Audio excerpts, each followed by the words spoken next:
Our next speaker is Jean-Yves Boudec from EPFL in Switzerland, who's a hero in computer communications and signal processing, and for several years now has been working in power-related areas. And I'll let you answer, John. Thank you, Sean. So my talk today is on an engineering aspect of the smart grid, and more particularly on how to make real-time control effective, how to really deploy systems that would be making the kind of controls that we see in other talks, for example. This is joint work with Professor Paoloni, who's heading the Power Systems Lab at EPFL, with Dr. Bernstein, who's a postdoc in my group, and with Lorenzo Reyes, who's a PhD student with Mario Paoloni. I'll start with some motivation. All the details, and in particular the technical, mathematical details and the slides, the results of all the numerical results can be found in this resource, which will be put on the website of the conference, so you don't need to bother finding more details. Some motivation in many places, perhaps even here someday, solar will be an important part of the generation.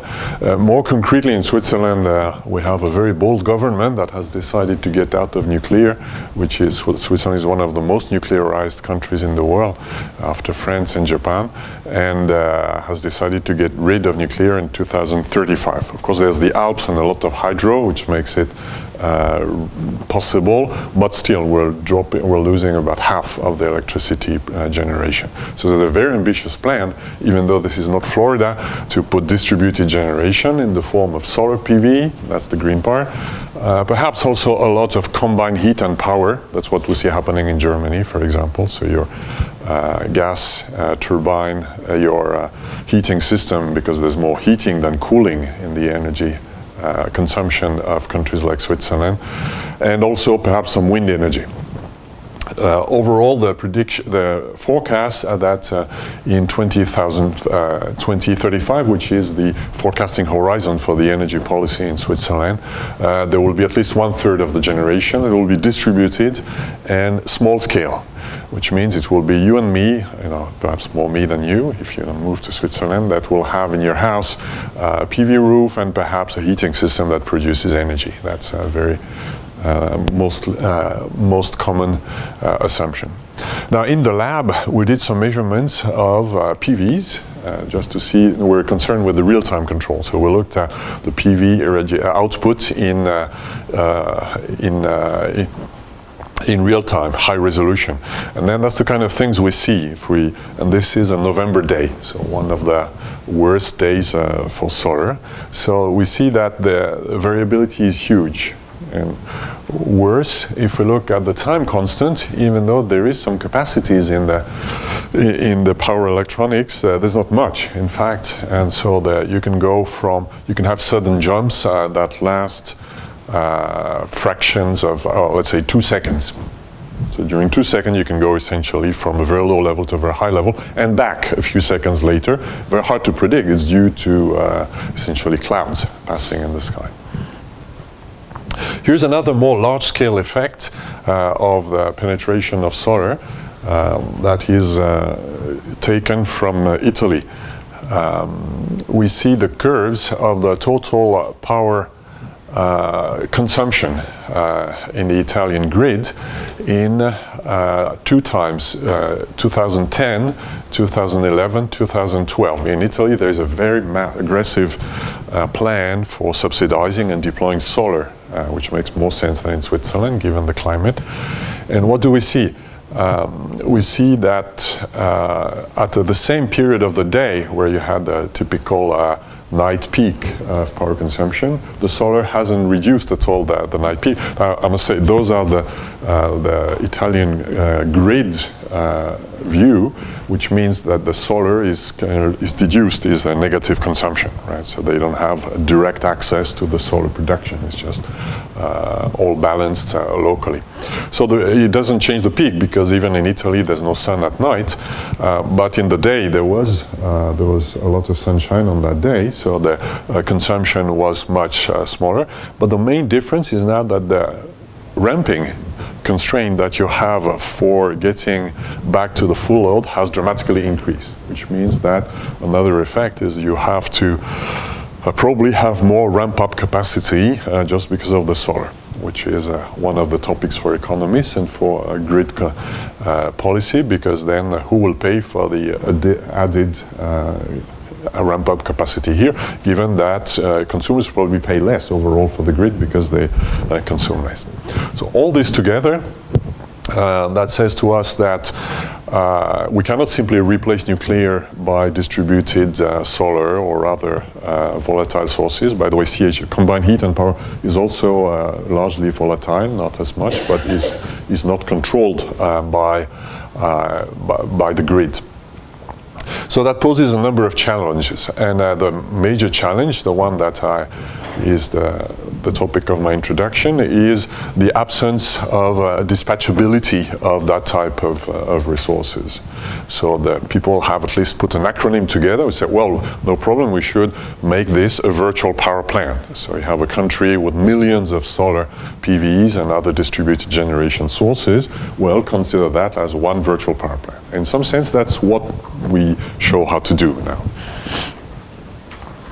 I see you laughing, so the virtual power plant is of course difficult to do.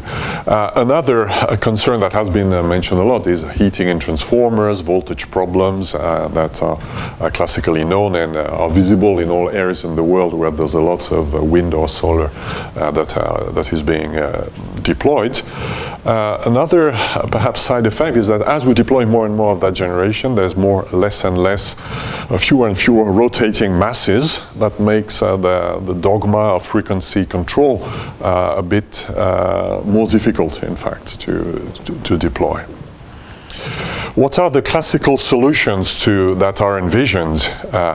Well, they are typically today to match the renewables by fast ramp-up capacity that are typically fuel-based, and in Europe, perhaps here, even more gas-based. So we burn gas just to be able to compensate the capacity, to the point that many big solar plants that are being deployed are actually matched by equivalent capacity in gas, which is nice, but in some sense defeats the purpose of living on renewables. I mean, can we one day live on renewables without gas? Okay, perhaps we should use the solar to make gas, but we would like to find another solution before. Another dimension to help alleviate this problem is to use storage, either direct storage, which is a bit expensive today, in the form of supercapacitors for short-term batteries, stationary grid batteries that start to be deployed, or virtual storage by the use of the thermal inertia of buildings, in particular, in the form of demand response, or even by delaying the consumption of electric cars. If we'll have a large number of electric cars, that would have the same effect. But another form that I want to focus on is now the real-time control of electric grids. Real-time control means, are we able to control the electric resources, the classical grid resources like reactive power sources, or the sources that are local storage, demand response, etc. This starts to be done. For example, there are countries that are mandating that solar PVs react to frequency. If the frequency becomes too high, some of the solar PV might stop. So we curtail the energy source in order to protect the grid. So there is a forecast that runs on the Power Globes mailing list. So one day there will be the 51 Hertz syndrome, where there will be a lot of solar and wind produced in Northern Europe, which is quite exceptional, at least for solar. And then there will be overproduction everywhere, and then all of a sudden, millions or tens of millions of solar PVs will stop, right? which will cause another problem if we really do it in that way. But also, again, defeats the purpose of using renewables, right? We have renewables, but they are so volatile that we're forced, perhaps a large fraction of the time, to stop them. Right now it doesn't show up because solar and even wind is small compared to the scale of continental Europe. But in grids that are not connected to continental Europe, like the all-island grid, it is becoming an issue where the amount of wind energy is capped to a maximum to maintain the grid quality of service. So we can see that the frequency and the associated droop controller doesn't entirely solve the problem. It's a primary mechanism that maintains the system stable. But if we think about it, it achieves its goal by making all problems global. Right? If there is a nuclear plant that has a fault or must be put into maintenance in France, then the frequency drops in Poland. Right? And all Polish generators will try to make up. Right? That's how we solve the problem. It's okay, so we are solidarity. It's a nice principle. But of course, as the grid becomes more complex, there's also the risk that the failure rate will become so large that the system eventually will not work. Right? There will be power cuts everywhere, or a risk of major power cuts. So one concern is to try to go away from that, to protect a grid or a part of a grid from incidents that may occur, so lose the solidarity in some sense, if you want, to protect the survivability of the network, to make the network more robust globally. More subtly, another issue is that when we do frequency control in real time, the system reacts to an instantaneous state. It has no information about the integral, in particular, the state of available resources, in particular, buffers and demand response. Perhaps I've been doing demand response for 5 hours, so I'm delaying all the air conditioners and all the temperature is high everywhere in all the buildings. I don't have much room to continue with that. With frequency control, I don't know if I am in this position or if I can deploy demand response on 10 million houses, for example. So we don't expose this, and it's normal because we don't have enough information.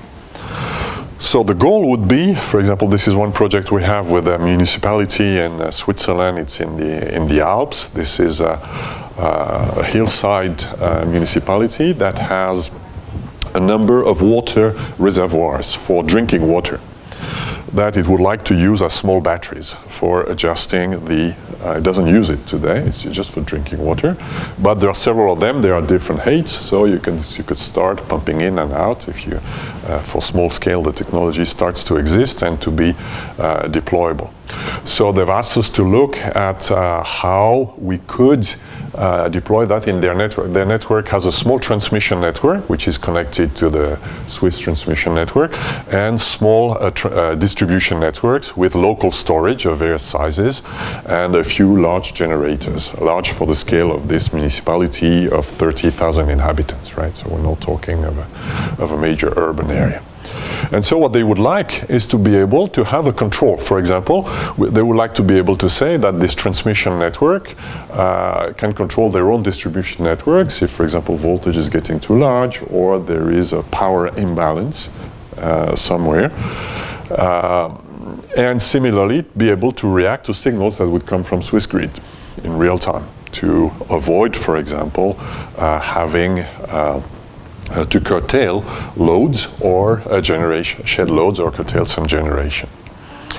Of course, in theory, there is nothing magical. It's very easy and even primitive how to do that, right? You simply send messages to all the devices saying increase or decrease. Doing the control law is a bit less tricky, but it's not something dramatically difficult, given also today that we start having PMUs that can measure the electrical state of the network. They are today expensive, but Mario Paoloni, with whom I work on this, and he's who is the author of the software of the PMUs that are most deployed today, says to me, that's one PhD student to do one PMU software, right? So there's no reason it's sold for $100,000. So sooner or later, it will be a commodity, at least for not too high voltages. I mean, sensing very high voltages might be another issue, but medium voltage to low voltage networks like those ones will be equipped in the future with lots of observation. So if we can measure very frequently at the frequency of the AC waveform the electrical state of the network, we don't need to be extremely sophisticated in terms of control, because we have real-time measurements always, so all we need to do is go in the right direction. That's the assumption we are making. Given this assumption, we need to do some software that would be real-time or quasi-real-time. We're talking of perhaps 1/10 of a second of a typical delta T. And then the other here, software requirements. So making this is, I would say, a control theory problem, which we make trivial by having very, very frequent measurements. The other part of the problem is to make this deployable really in the large scale. And now we're talking of putting some software into some small pieces of software on close to transformers, for example, to be able to talk to a bank of supercapacitors or to a controller that controls the fan of a big building or the fleet of boilers. So, of course, we can do it in the lab for one boiler and one fan and one controller. The question we would like to do is to make some software that would be deployable in the large scale and have industrial quality. Right? So we're talking more of building the kind of software that we do in a Boeing or Airbus than in a lab. So it has to be bug-free, which means simple, simpler than we would think to do it at the beginning, perhaps. And scalable, and for that what we think to do is composable. By composable, we mean that our desire is to be able to think of a grid like this one, like if I put myself in the shoes of the controller that controls this little transmission network, it should view the rest of the network as simple electric resources. So TN1 is collected to one big network, distribution network, that has thousands of homes with their PV roofs, all that stuff. But it should be able to see it as one resource, a complex resource that has some storage, some capabilities, but it should see it as one. And then if we have that, we'll have the composability. We'll be able to follow the voltage hierarchy and make at every level relatively small systems. That's our key idea. To that, we propose to develop a protocol that is as simple as possible. It's the analogy to the internet protocol, in all modesty, to the communication network, right? Where the situation, I believe, for software control of grids is the same as it was in the 80s for controlling networks. In the 80s, there were a lot of experiments, and I was teaching already networking at that time, so there was a very complicated protocol stack, OSI, DECnet, this and that. They've all disappeared. Most of them have collapsed under their own weight and have been replaced by something simplistic called IP, which is an extremely simple, smart, but very, very simple system. Here the idea is the same, right? It's inspired by this. Now the inspiration stops there because the technical details are very, very different. We're not controlling packets flowing on lines, but electrical grids, which are highly nonlinear systems, and that's a different story. Nonetheless, we're inspired by this, and so we assume that we have software agents. Now there are real-time software agents. That has been proposed a lot. Agents for controlling distribution electrical networks is not new, so we follow that. I give an example here. Here I have a small hypothetical grid. I'll show a more realistic one in a few minutes.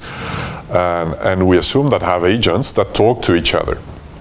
And the key idea is that by talking, what they do is that the agents that sit close to physical resources export the state of the resource, and in contrast, agents that take control decision send the set points, explicit power set points to the resource. So instead of sending a frequency signal, or not sending, but sensing a frequency signal that exists as an emerging property of the power balance in the network, instead of this, we send explicit control signals, which is a big step. There's a price to pay. I mean, we're going from implicit analog control to something explicit where we send messages. So it will work if we're able to make it very, very simple, we believe. So we assume that resources, so a resource can be anything, perhaps not a single fridge in a single home, that's too small for the scale that we're discussing, but perhaps a system that controls fridges in a given set, so like a demand response aggregator.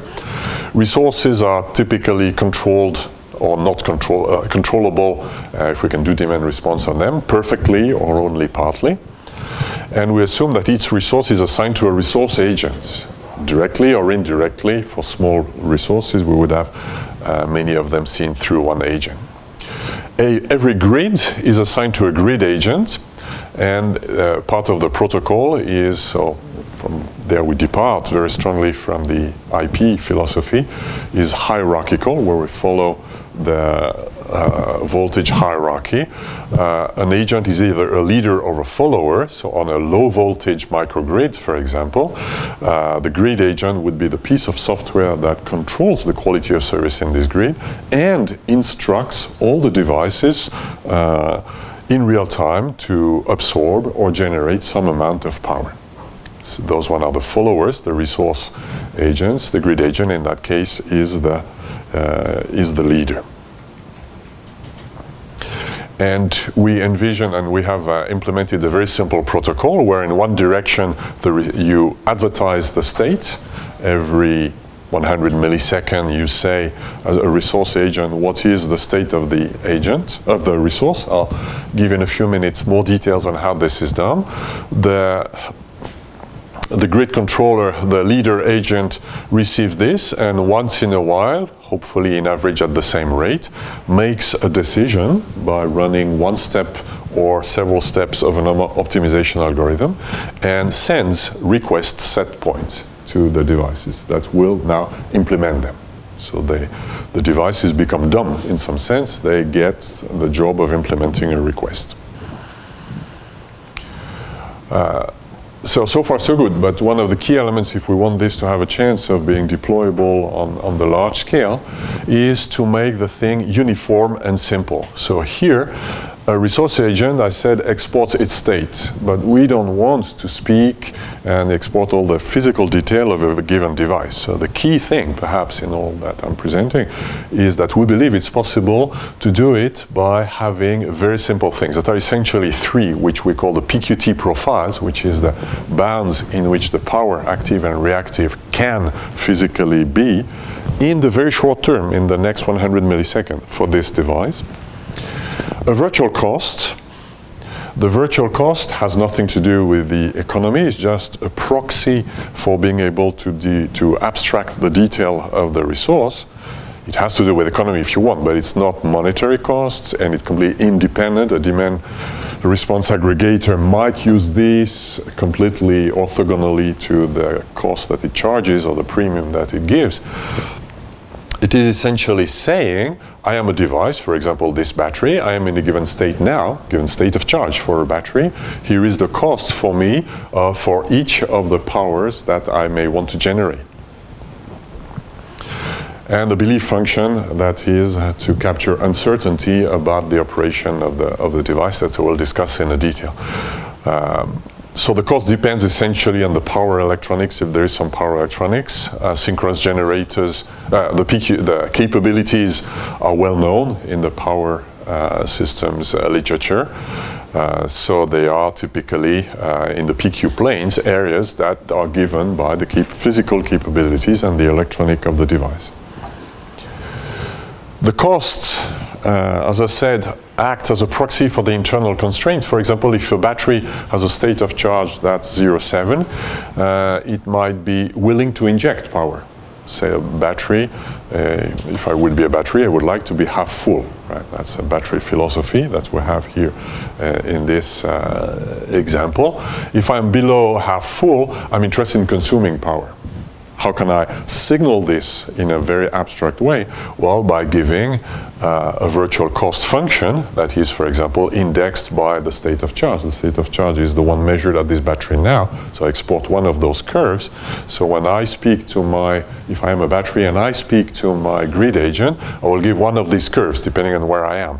If my state of charge is very low, I want to consume power. So I give positive costs for doing anything else. So that the grid optimizer, whom I believe is good and will try to optimize for me my cost, will try to do what I would like to do. But of course, this grid optimizer will have all the other resources and might not do what I would like to do. But that will be done by solving a global grid problem. Synchronous generators are a bit more tricky. Usually they're happy only if they operate at a given power that they can send if they don't have gears. So resource agent exports the bounds on the power that they can generate or consume, virtual costs that express their desired operating point, and also belief functions. So belief function is something a bit more tricky, but it has to do with the fact that some of those resources are not entirely controllable. So I am a grid controller. In our philosophy, the grid controller instructs a device to do something. Now, if this device receives the set point, do something, it's like kids, it will do it or something else. So it might do something different. So we require in our system that we can put bounds on this. So what we call the belief function is a set valued function that says if I instruct you to do P set, Q set, you will do something in that set. It's essential for the grid controller to know those because it will take a power set point decision. It will impose power set points to the device. It needs to be sure that the operation of the grid that it controls is safe, in particular that systems don't trip because of large variations. For example, a battery that has a state-of-the-art power electronic is completely controllable. So the belief is trivial. If I instruct to do PQ, it will do PQ. A PV plan might be a bit different. So here is what the PV has advertised, and the controller is saying, go ahead, produce at full speed. But if a cloud comes within, or some uncertainty based on the capacity, the amount of very fast storage that there is in the converter, does not allow too much smoothing, then there might be a reduction. So the belief function in that case might be this line. For non-controlled loads, it's even worse. You can instruct them to do something, but anyhow, they will do whatever they want. So we have here the whole spectrum of possible functions. Now, the grid agent's job sees only those abstract instructions. It sees P resources that have P and Q capabilities, costs attached to them, and uncertainty boxes around what they do when instructed to do something. So that's the essential step. Once we have that, we have a job for the grid agent, which is not easy, but at least is generic. A grid agent is always the same. There's only one grid agent in this philosophy. So the grid agent, also it needs to know the admittance matrix of the grid that it is controlling. We assume also that we work in a post-PMU world, so we do receive active measurements of key quantities of the grid. So the grid agent is able to do some state estimation, at least for some of the critical points that it believes. And then what it will do is solve an optimal load flow problem, a bit modified compared to the classical load flow problem, where it minimizes the costs, where the costs are the costs exported by all the resources. So CI is the cost exported in the message that a battery agent, for example, has expressed.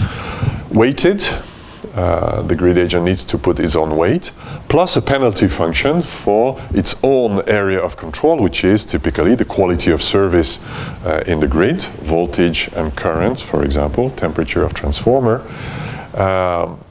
There might be also requests for a higher level grid agent, where the grid agent is requesting to do some global power flow across an interconnection point here, which are at a transformer, typically. Then deviation from this request can also be expressed as a penalty here.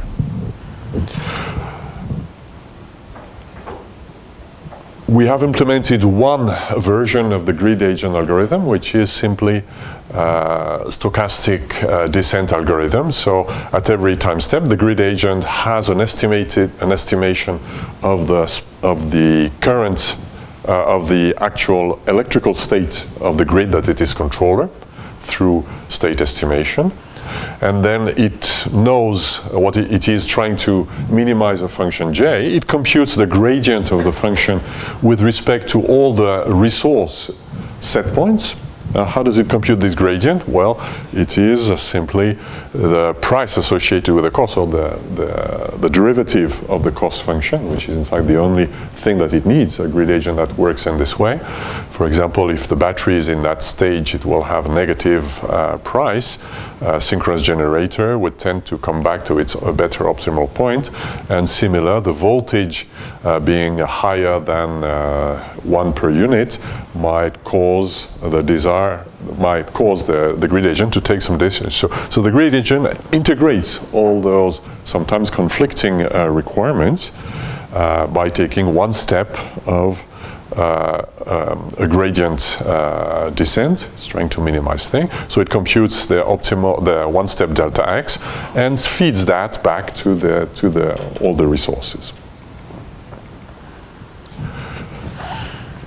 I mentioned that in order to do that realistically and deploy that in countries, we need typically to be able to compose. So the idea of composition is to say, I am the grid agent. Not only I do all this, I try to optimize and find what's the best next thing I can do.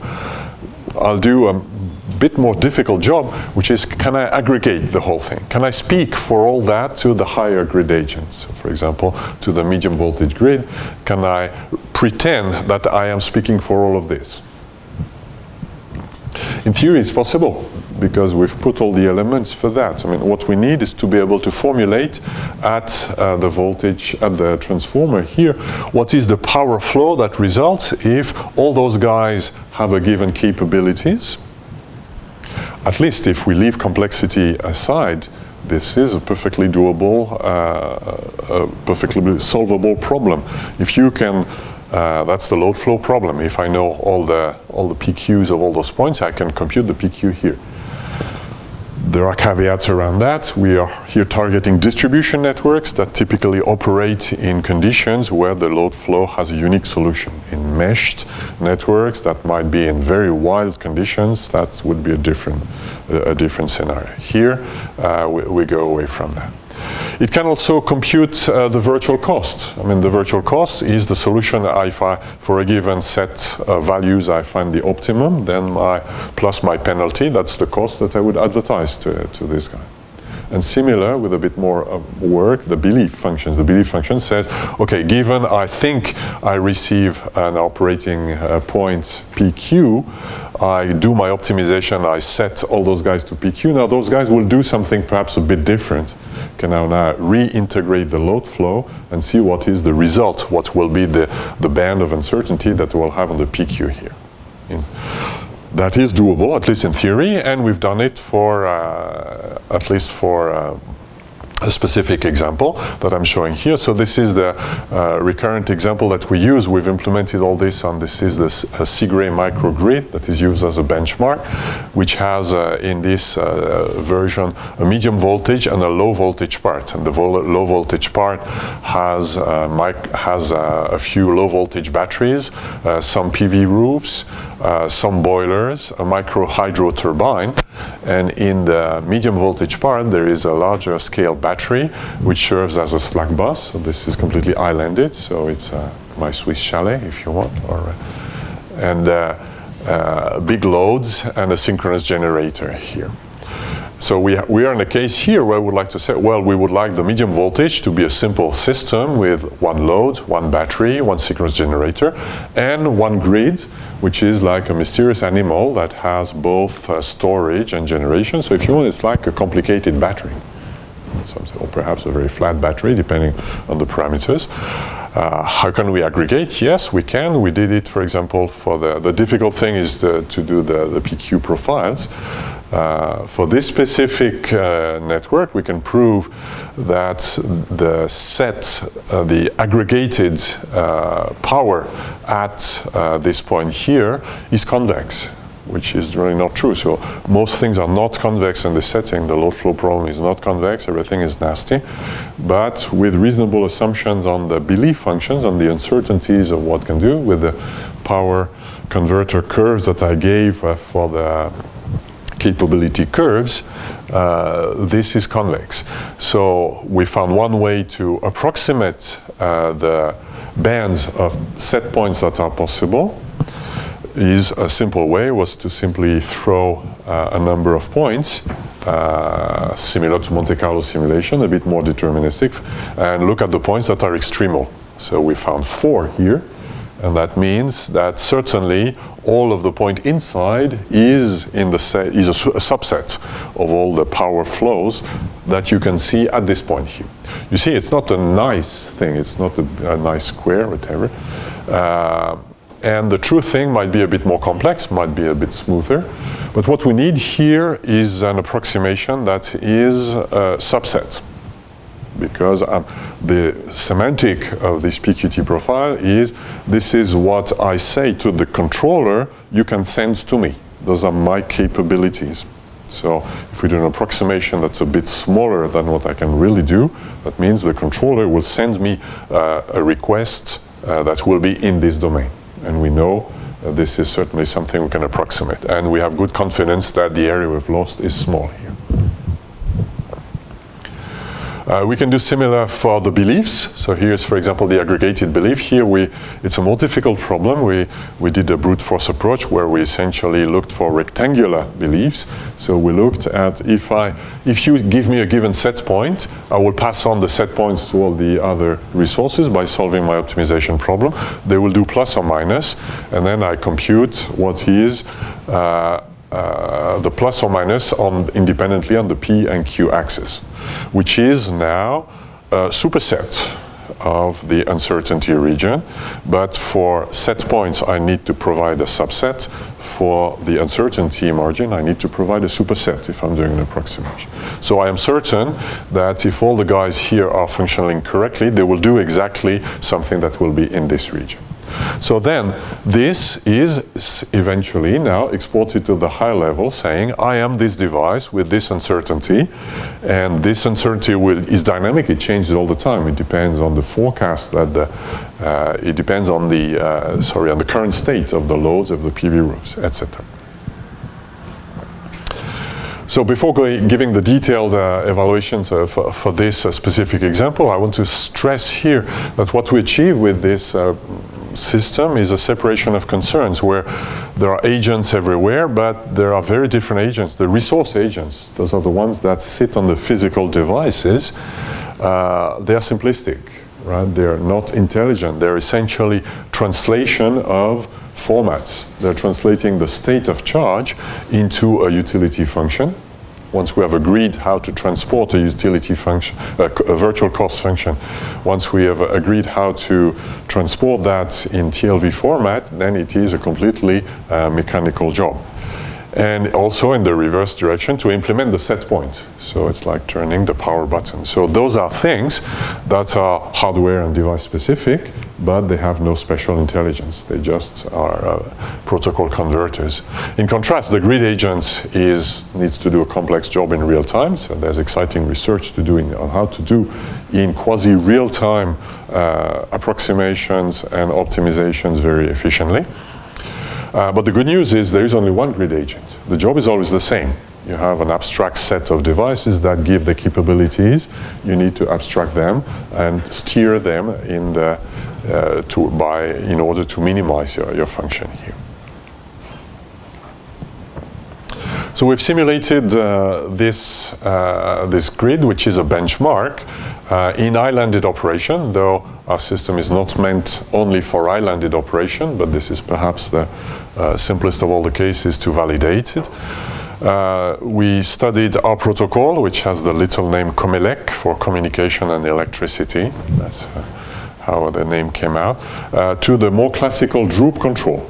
That would be the most modern droop control that could be deployed here. Typically there's no droop control in an aggregator for water boilers and very seldom in PV roofs, but we assume it is present here. And we looked at primary simple droop control or droop controller that has an integrator in an attempt to be more sophisticated and more optimal. Those are the most widely found droop controls that when you find them in devices here. This grid we split it into two, the low voltage microgrid and the medium voltage grid. There is a grid agent for the low voltage. That controls all the agents here this is the water boiler, this is the micro hydro turbine. So you see that one agent controls a small number of resources that are either a few boilers. Here we don't have a boiler aggregator. We did everything in a flat setting for the low voltage microgrid. And then it exports to the medium voltage itself. So the medium voltage sees only 4 resources here. And they do that every 100 milliseconds. We have fed the system with the solar irradiation data that we have collected on our buildings. There is storage with some batteries. We have 40 tons of batteries that we're deploying in the grid here too. Stationary grid batteries, but here we assume much smaller amounts. And water boilers, so that's one, of course, of the key challenges today. I mean, can we use water boilers, thermal loads in general, as storage? That's with obvious economical benefits. Performance metrics are the quality of service in the network by voltage and current, the state of charge of the batteries, how much of the PVs are being curtailed due to droop control, for example, and whether the system works or how long it works. I mean, a microgrid has a risk of sooner or later collapsing if the batteries are empty and there's no sunshine and somebody wants to put a kettle on, then it won't work, right? But we hope to make the lifetime of the system as long as possible. Well, here is an illustration of exactly how the system works. So here we see on the y-axis, this is one of the boilers, and this is the active power. Now, active power negative means it's consumed. So when it's at the top, it means the boiler is doing nothing. And we see that because there is a line here that is not very strong, and there was not enough energy balance to have both boilers work together, then the second boiler could start only at this point in time and then could start boiling at some level. But because the line current constraint are limiting here, it cannot consume at full rate. Then we see that the PV is producing electricity due to the cloud going away, and then all of a sudden the voltage constraints and the current conditions in the line become very different because there's local generation on this feeder where this boiler is. So this boiler is able now to be synced to the PV and start consuming.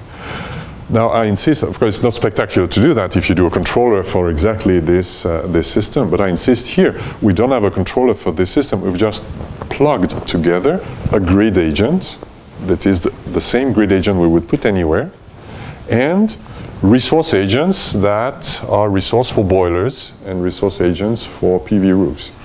And the only thing that is specific is that the grid agent knows the admittance matrix of this, so it knows this line is easily congested.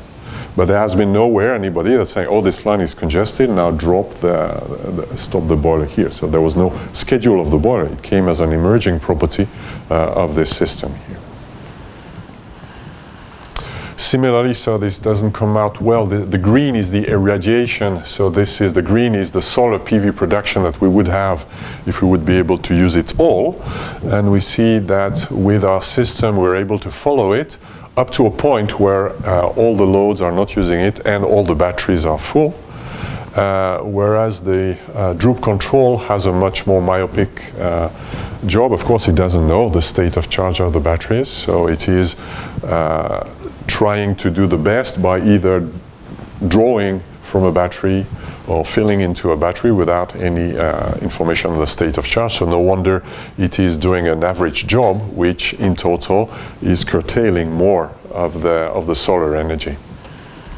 which we can see in also how the storage system are being used. In blue is our control system. We see that one of the storage system was very full, so Comelec found it dangerous, so it discharged it as long as it was possible, thanks to this utility maximization or virtual cost minimization total objective. So it did discharge the systems, which were later available to absorb PV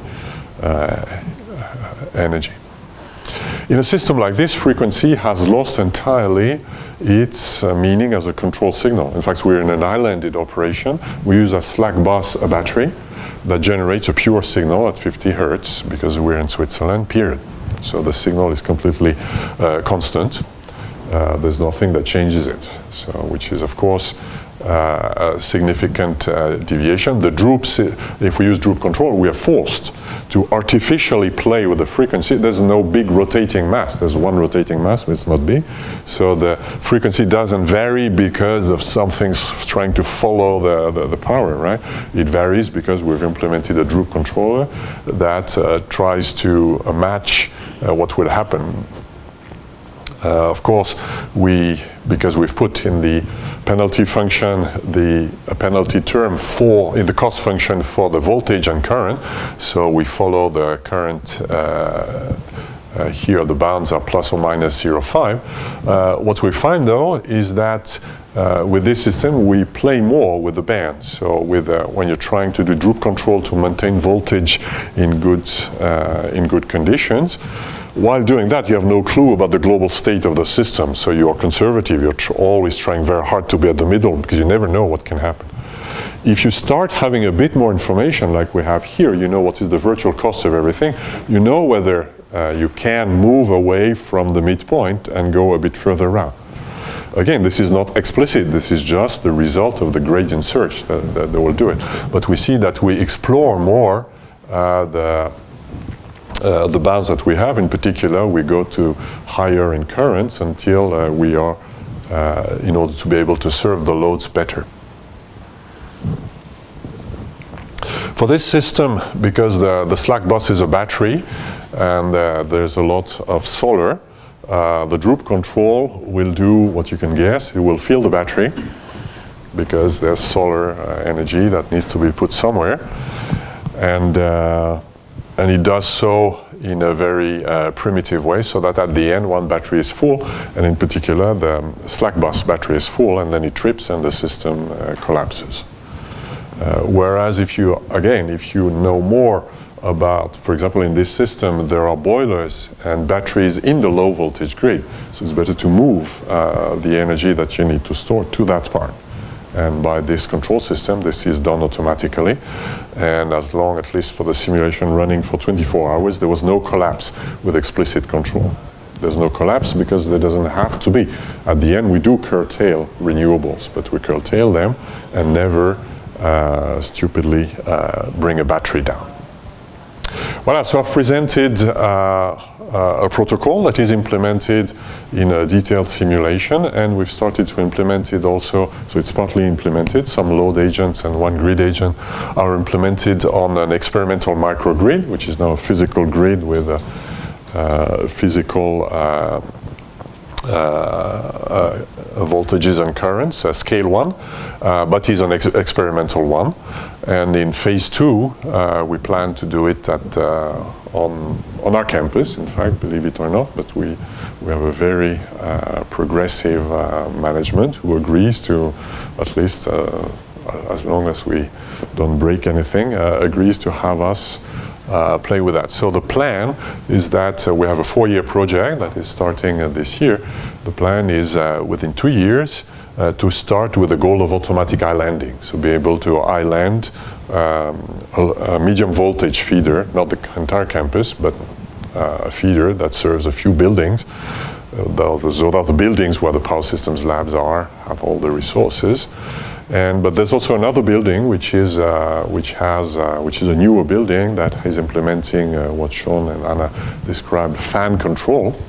So they have 0.5 megawatt of fans, and we plan to implement the fan control here on that building and show and use it as and hopefully do an autopilot islanding and reconnection maneuver. I insist that the implementation of the resource agent is simple, is not generic, but is weighted by the fact it's simple, whereas the grid agent is more complex. So for the grid agent, what we do also, because we have only one, we want to do, it's like if you have a single child, right? You put all your eggs into the same basket, so you want it to do it perfectly.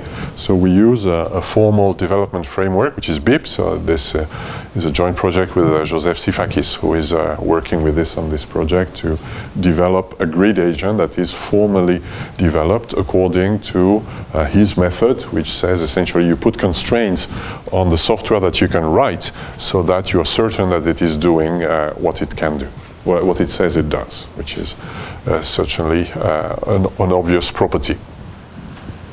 I've talked only of real-time control, but of course, that's not the only story we would like to do. Don't worry, I won't talk on the non-real-time control more than just a discussion bullet. Sean is worried about my timing. To understand how the two fit together, we can take the analogy of the Google car. I mean, if you do a car software that drives the car alone, it has to do a number of things, like make sure the car doesn't fall aside, doesn't create an accident, doesn't go too fast, doesn't slip, etc. That's what we're doing with Comelec. We're making software that will run a grid and make it do the things correctly.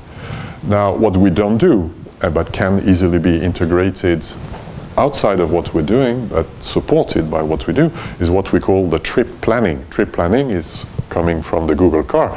If you want to go from Orlando to Gainesville, you go to your GPS and type in the trip, and the software, and that's the beauty of integration, will be able to integrate the two, and then the car will move you from Orlando to here without you doing anything, which would have been nice yesterday night because I had a very, very long trip. Believe it or not, I'm opening a parenthesis, but the Germans were on strike, right? It's like, so I never believed it would be possible, but it was. Okay, end of the parenthesis. So you do your trip planning, and then your real-time control will do. What is the trip planning for the energy? Well, if you have, for example, a building or a fleet of 1 million boilers, then you can easily do what are the upper or lower bounds. There are other techniques that were presented by you an hour ago, where you can present how I can have a global objective that is outside the real-time control, but says, for example, I would like to defer some amount of consumption to the next hour.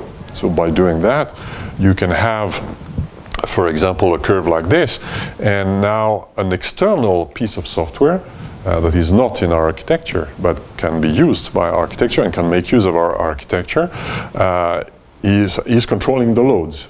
And now what we would need is an interface to speak to the load agent to manipulate the virtual costs. For example, if I have now, this is large time, this time scale of hours here. If those are the two bounds where I can be, and I've been running here, that means, for example, I've been using less energy than I do in average. I've been subject to demand response, for example, to shed some of the air conditioning loads. Then at this point, the virtual cost that in real time I would export would indicate my desire to consume. So the virtual cost that I say to you, grid, is such that if you have some slack somewhere, then give it to me. In contrast, if you've given to me all the air conditioners have been on again, then at this point they're happy, they're more than happy. In fact, they say to the grid, I don't need so much, you can stop me for some time. So this interface could be done through the manipulation of the virtual costs, which is, if you think about it, a different way. Instead of making an ad hoc system that controls 1 million PV roofs and 1 million e-cars, instead of doing, and eventually we'll go on the same grid, right, which will have voltage problems. So instead of doing that, we say things differently. Well, let's leave the control of the grid to the grid agents, and then the different parties that are manipulating the power flows at larger time scales and at larger scales of total power can play with that by inputting simply their virtual cost functions. Well, that's how I would like to conclude. Thank you.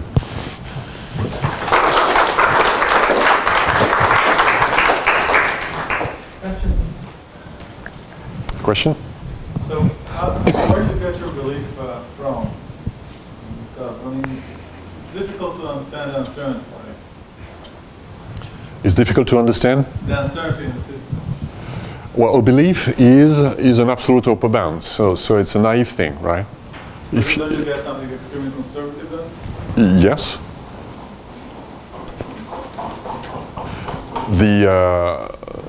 Now it depends on the device. So that's for the non-controlled device, non-controllable devices. Now, if you have a big load, like a big pump that can start and go to 1 megawatt or stop, and you don't know when it will stop or when it will start, that's the only thing you can do. That's what we do in this grid, right? Now, if you're a bit smarter and you're controlling 1 million boilers, right? You're a market aggregator that's controlling 1 million boilers.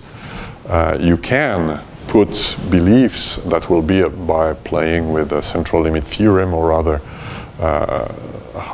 large scale approximation, large number approximations. You can have much finer. Your 1 million boilers will not start and stop at the same time, so you can refine it. If it's a PV roof, it's typically given by the inertia, by the change in PV production that can come. If you know nothing about your PV roof, it can go from peak to zero. If you know a bit, if you've qualified it a bit, you know within 100 milliseconds by how much it can reduce. Yes? What happens if there's a communication failure? That's a good point. So I've mentioned that we developed the grid agent with BIP. We do a number of other things. I mean, there can be failures, and there can be big failures in which case the system will collapse, like any system. And if you destroy a grid agent and you destroy a transformer, then okay. Otherwise, what we're doing is the grid agent is itself. Is like a Boeing controller, so it is triplicated. In fact, we do 4 versions of it. 4 because we reboot it proactively every few hours. So we try to mitigate the failures. And what I said is that the resource agent receives a set point for a grid agent. In fact, the resource agent receives multiple requests from multiple grid agents and applies the one that is that has minimum distance to the others.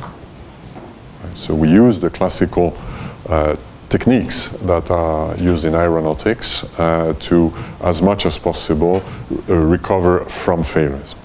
On the communication network, we do also something that is a variant of the packet redundancy protocol, where we build 2 networks, exact similar networks, and everything is sent twice on the 2 networks with, in addition, so that gives space redundancy.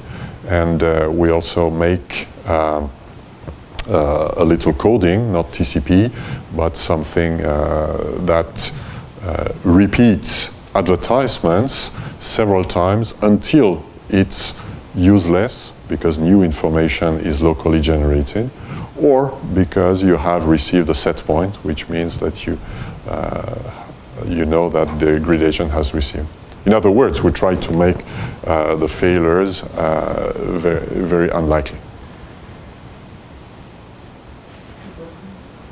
Actually, a question for, I mean, it's hard to say control problem solved without seeing the transfer function. And maybe in a microgrid it doesn't matter, but I mean, are there any issues of inertia, phase lag, and what are the dynamics here that we care about? Or, because I just mentioned, use some instability. Yeah. Use some instability because of threshold pulses. And I think John saw volatility because of high gain feedback. And in this case, maybe in a microgrid it doesn't matter. It does matter. I mean, we believe that we have not done a theoretical analysis, but we believe for this grid that we have studied that the refresh rate that we have is much, much higher than anything we would need. So we could, if we had a better qualification of the transfer function, perhaps we could live with much lower refresh rate. On the other hand, given the high frequency changes that there are in solar PV, for example,